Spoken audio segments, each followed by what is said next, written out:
Let's tackle the existential concept head-on, the purpose of life. This is a universal question, to which we generally propose two types of answer. Firstly, there are those who maintain that life is devoid of purpose, arguing that it has no intrinsic meaning and is the product of chance. According to this perspective, life is an accidental feature of matter, emerging on Earth by pure coincidence. As such, its existence should not be seen as a remarkable phenomenon, but as a random event. This view suggests that our tendency to value life is a manifestation of our egocentricity, an illusion in the face of cosmic indifference, where life is the result of a series of mysterious material events. Secondly, there's the idea that life has a purpose, an inherent meaning. This finalist approach postulates that life has a purpose, implying that the universe has been designed in such a way as to favor the emergence and maintenance of life. This conception may imply the existence of a creator, or, to avoid anthropomorphization, a creative intelligence orchestrating the universal order. These two perspectives offer distinct ways of looking at the question of the meaning of life, reflecting the spectrum of beliefs and philosophical interpretations through which humanity attempts to understand its existence. This explanation is not entirely precise, because regardless of the spontaneity or randomness of life's origin, it may nonetheless possess a purpose, that of enduring through time and spreading out into space. This goal manifests itself in two main ways: conservation and reproduction. Conservation is manifested by the survival instinct, observable not only in animals but also in plants and potentially in minerals, an echo of what Spinoza described as the will to persist in one's existence.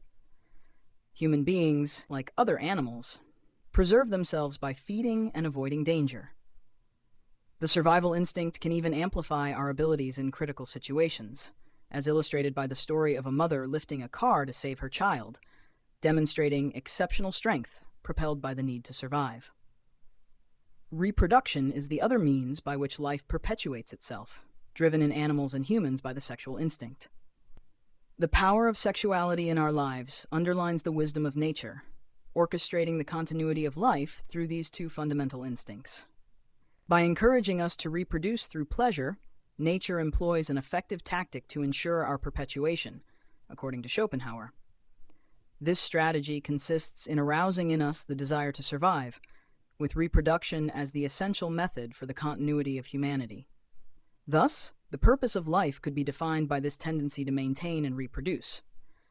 However, this explanation may seem unsatisfactory because it appears circular, like asserting that x equals x, in an equation which, while correct, does not bring new understanding. The dissatisfaction comes from the fact that this answer confronts us with the absurd, without addressing the deeper meaning of existence. Awareness of the finiteness of life, and in particular death, gives rise to a feeling of absurdity.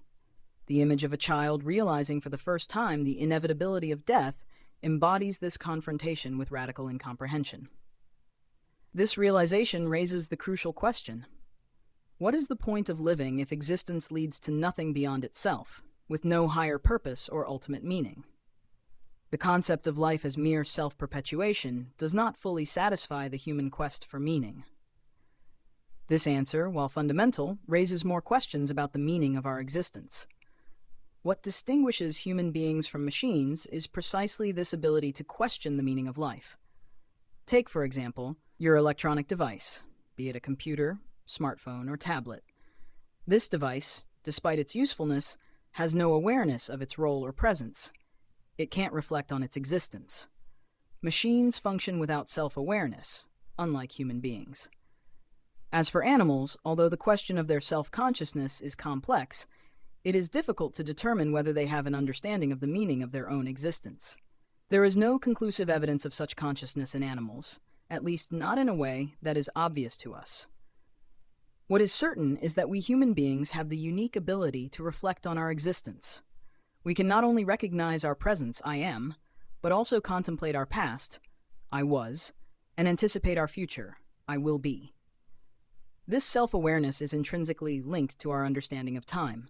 Our existence is temporally limited, a concept we refer to as finitude. We are aware of our mortality, an awareness that, according to Heidegger, distinguishes existence from mere life. A flower or a cow lives, but humans exist because they are capable of projecting themselves into time and recognizing their finitude, their mortality. Heidegger developed the concept of being for death, sein zum Tode, to express this human condition, marking a fundamental reflection of existentialism. Man is not just a living organism. He is an existing being, fully aware of his life and his ineluctable progression towards death. This reflection leads to a deeper perception of existence, where awareness of death transcends mere intellectual abstraction and becomes a profound physiological understanding of our destiny. If we follow Heidegger's thinking, recognizing that we are death-oriented beings, then perhaps the true purpose of life lies in the acceptance of our finitude. To perceive death as an inevitability to which we must consent is a perspective summed up by Montaigne when he said, "To philosophize is to learn to die." Epicurus, on the other hand, regarded death as unproblematic, arguing that it is absent in our lifetime, and when it occurs, we cease to be in order to experience it.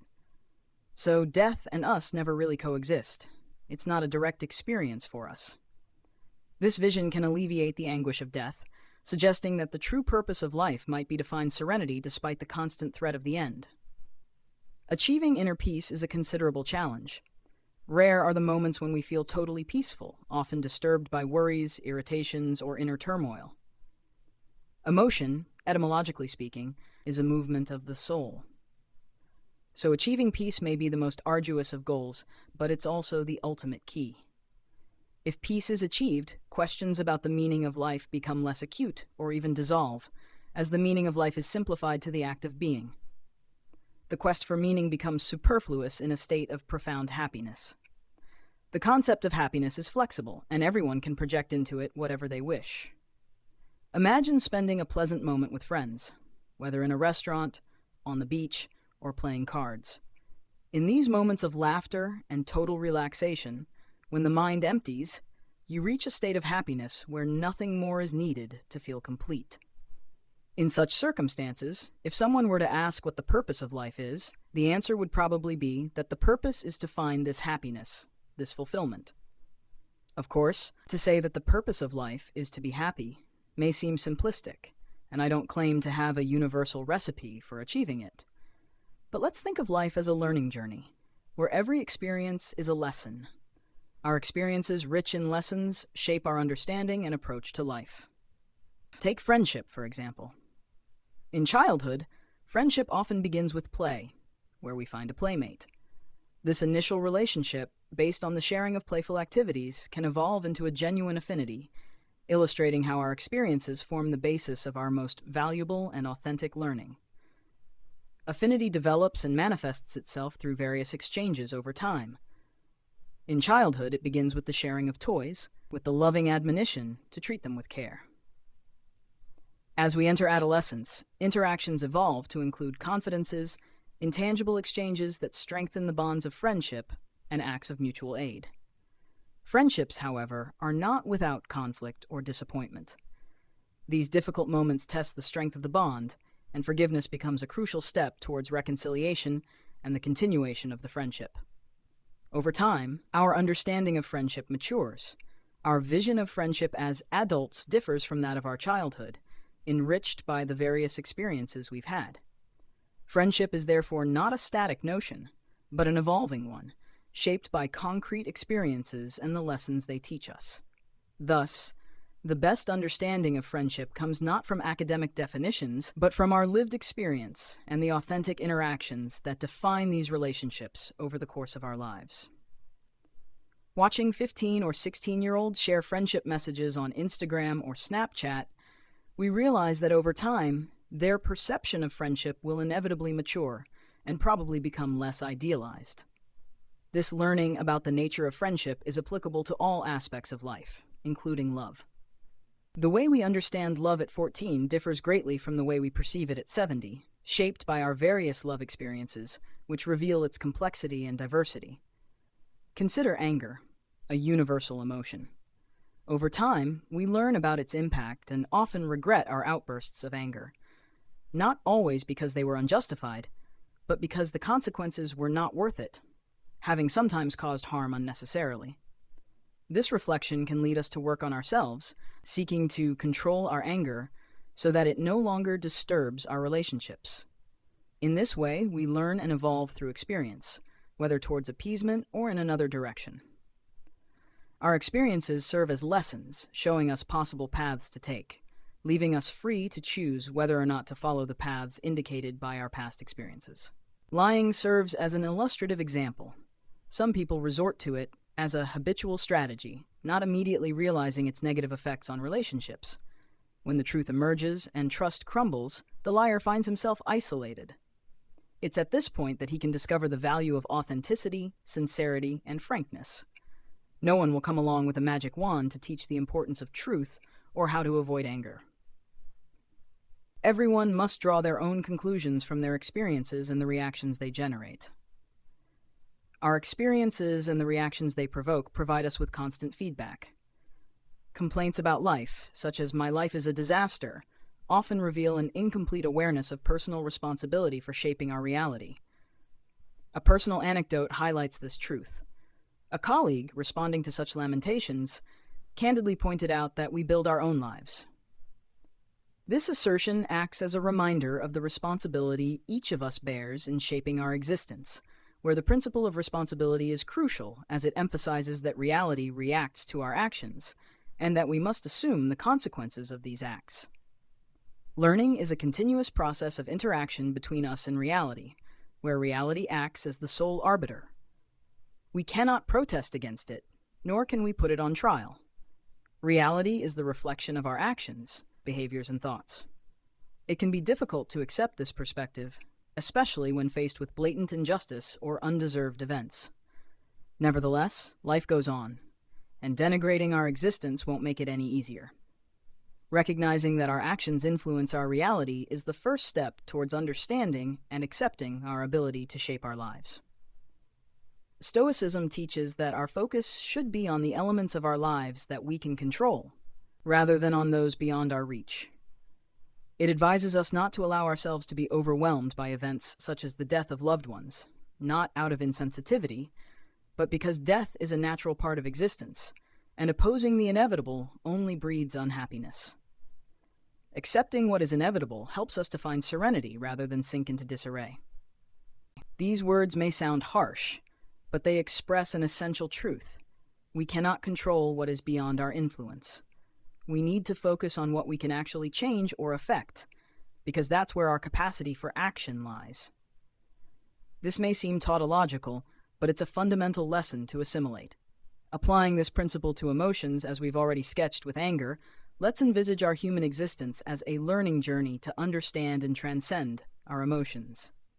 If we were purely rational, we wouldn't need to go through this emotional experience. However, we are emotional creatures, and our emotions have identifiable causes and react to specific stimuli. Emotions often emerge as defensive responses from our ego, the inner layer that protects us from aggression.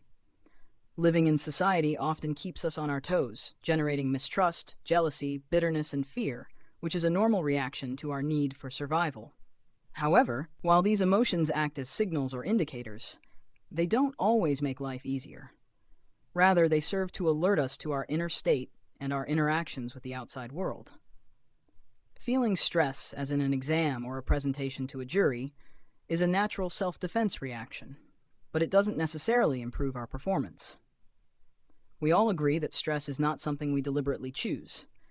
It emerges without our explicit consent. This involuntary nature of emotions means that, although we don't choose them, awareness of our emotions and their origins can help us accept them and ultimately free ourselves from them.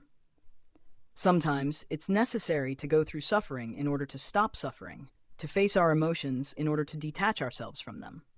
It's when the emotion has caused us enough suffering that we decide not to feel them anymore, thus beginning a process of liberation.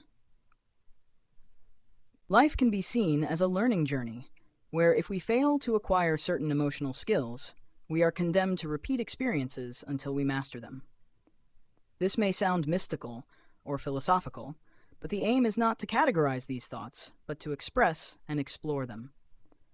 Today, I propose this reflection as an invitation to question the meaning of our existence.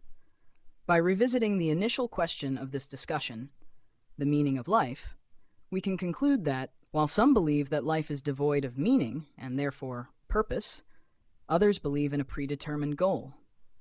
Between these perspectives, a third way emerges, centered on the meaning we choose to give to our existence.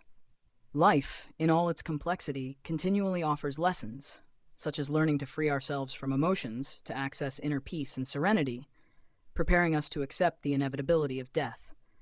In this way, the philosophy of living can be seen as a path towards acceptance of our mortality, as Montaigne suggested. Learning to die is in itself a finality of existence. Achieving serenity in the face of death can mean living life to the full. Thank you for listening. Please feel free to share these reflections, support us on the contribution platforms, and follow us on social networks. I look forward to seeing you soon, and in the meantime, keep up your wisdom.